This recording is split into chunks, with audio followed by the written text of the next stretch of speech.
So we got this 2016 Honda Accord Sport that we're trying out right now, our new LEDs in.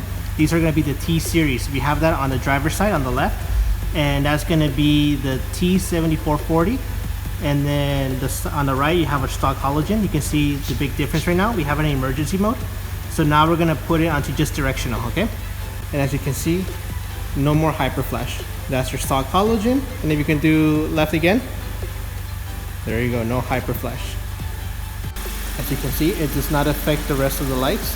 It retains its original function. The front are still stock halogens, so everything's working fine. We are still working on a dual filament version for the fronts because this one uses a 7444.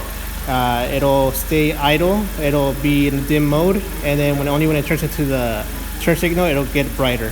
So at this moment we don't have that one yet, but at least for the rears, any single filament bulb that you want to put LED in, we should be able to work with no problem, okay?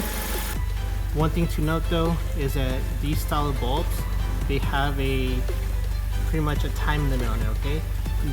The cycle I believe is about 8 minutes. So after 8 minutes it might start hyper flashing, but if you try it off, it'll cool down and it'll go back to normal. They have a intelligent heat chip inside of it, so when it starts to heat up, it'll start hyper flashing to try to cool down. And if you turn it off after maybe a couple minutes, it'll cool down instantly and then it'll be back to normal again, okay?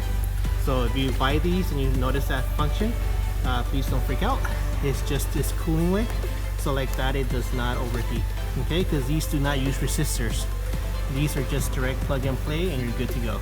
So let me see if I can get a shot of them. There you go, nothing else is attached to it. It's just the bulb itself.